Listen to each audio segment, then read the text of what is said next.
Les syndicats patronaux déplorent le fait qu'ils ne sont pas associés dans le processus de règlement de la dette intérieure commerciale annoncé par le gouvernement congolais. Au total, 300 milliards de francs CFA seront mobilisés par 4 banques congolaises qui composent le club de Brazzaville afin de relancer l'économie du pays. Seulement, ce ne sont pas tous les opérateurs qui seront servis. Les 300 milliards, vous avez compris. On se rend compte qu'il ne s'agit pas de payer l'ensemble de la dette intérieure. Il s'agit de payer les clients des banques regroupées au sein de ce groupement d'intérêt économique. Oh non, ce sont ces banques-là qui ont emprunté de l'argent à l'État congolais pour diminuer la dette.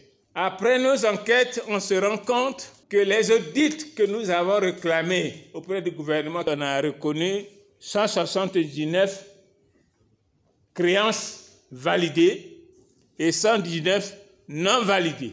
Et dans ces audits que je vous parle, il y a une ligne réservée grands travaux. Nous, on s'est interrogé. Grands travaux, c'est une structure d'État. Comment il se retrouve dans la dette intérieure commerciale? Et c'est là on va nous pondre une liste de 427 entreprises. Et les entreprises chinoises, en grande partie. Les opérateurs économiques ont manifesté leur mécontentement le 15 octobre lors de l'Assemblée générale.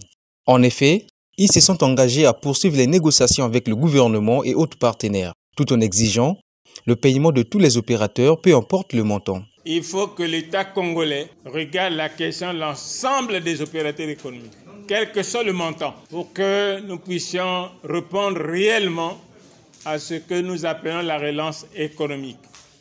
Mais avec ce qui vient d'être fait, il n'y a pas possibilité de relance économique des opérateurs économiques. Nous disons que ça serait tout simplement la relance économique des banques, mais pas des opérateurs économiques.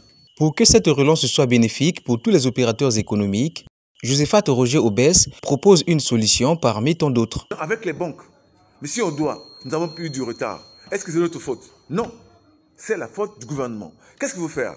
En tant qu'autorité monétaire, l'État doit donner un point de vue. S'adresser aux banques, dire que voilà, nous avons pu causer du retard. Il s'agit ici de relancer l'économie, donc faire de telle sorte que les banques ne prennent pas tout, quitte à ce que les banques annulent les intérêts, laissent le principal. À ce moment-là, l'entreprise négocie un échéancier pour payer cette dette. Pareillement pour les impôts.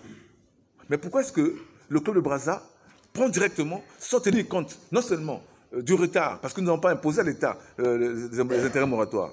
Le retard de purement de la dette intérieure au Congo a eu des conséquences sur la vie de nombreux opérateurs. Certains ont perdu leur ménage, certains ont perdu leur outil de travail, certains n'ont plus de vie, même un marché de 10 millions ne peut plus s'engager.